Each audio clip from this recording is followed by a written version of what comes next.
local anesthesia effectively. It's a short OPD procedure. It is technically extremely easy. It has fairly low complication rate. There is almost no mortality associated with it.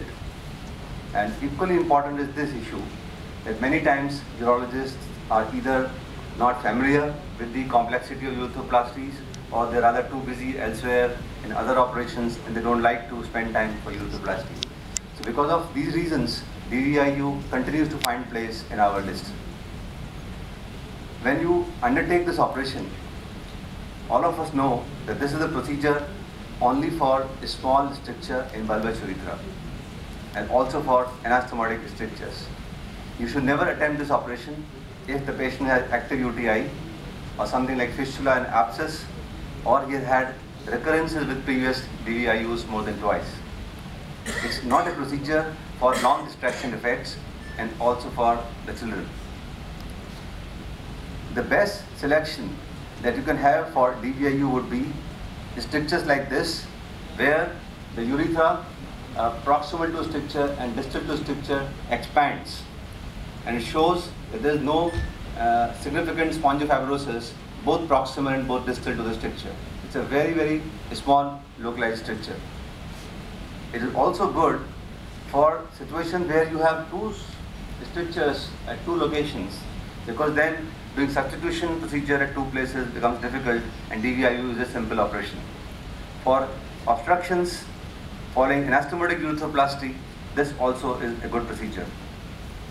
You must never attempt this operation if you have fistulas such as this one with the rectum, or an abscess sitting along with the stricture, such as here, or a stricture which is a pan-urethral stricture.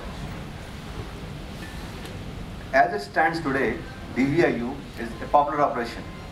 But in current scenario, if you pay attention to two technical issues with this operation, firstly, being little more meticulous while doing it and making some effort to minimize the recurrence, you can even today have good outcome following this operation. And I share with you some of my views on how can you improve your technical performance. People do this operation under local anesthesia, and my view is if you use only Jalocaine jelly 2%, it's more viscous.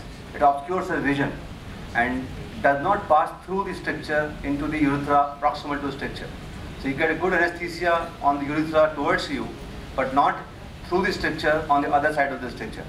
So what I usually do, mix 4% to Jalocaine, half and half the jelly, kind of combination, make it less viscous, more potent, and 5-minute clamp time gives me reasonable local topical anesthesia, and I'm able to do good complicated DVIUs with this way.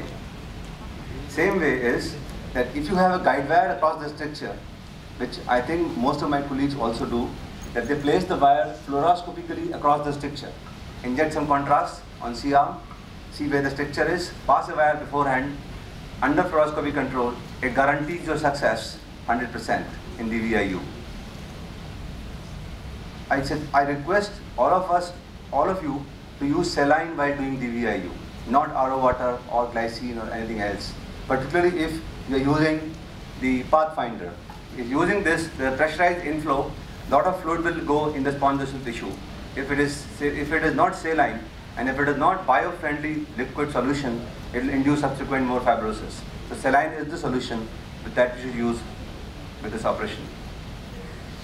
In DVIU, it should not be this that you cut the stricture and you go into the bladder and the operation is done.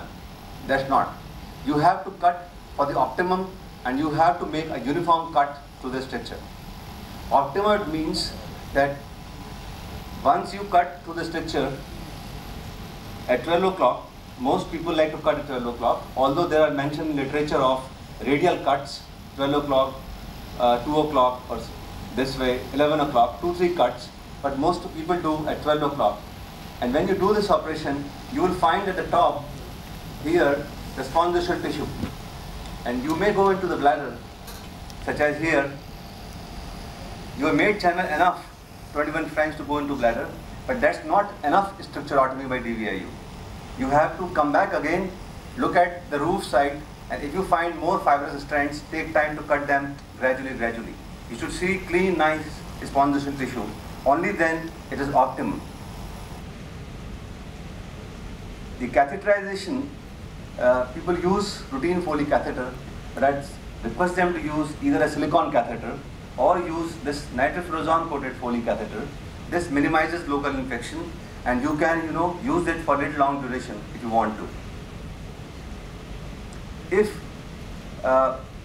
you're doing it for anastomotic stricture, instead of making cold knife cuts, it is preferable to use laser optical urethrotomy, because laser tends to eat away the fibrous tissue that has formed at the anastomotic site and gives you a long enduring patent channel and patent thing. This works like this. You can cut by the side, on one side and on either side, wherever you find more fibrous tissue on the ring of anastomosis, there you can work with a laser and make a good urethrotomy procedure. I have used in some pediatric patients also this laser fiber through pediatric scope and through ureteroscope to give a reasonable result thereafter. This is the open channel that you can have after laser urethrotomy. For minimizing recurrence, that is the second issue following optical urethrotomy. For minimizing recurrence, you have to first of all know what all actually gives rise to recurrence following DVIU. And a whole lot of preoperative factors, such as the etiology of stricture, the degree of scarring around the stricture, length of stricture, the caliber, location, number of strictures, and whether this is a primary or a recurrent case.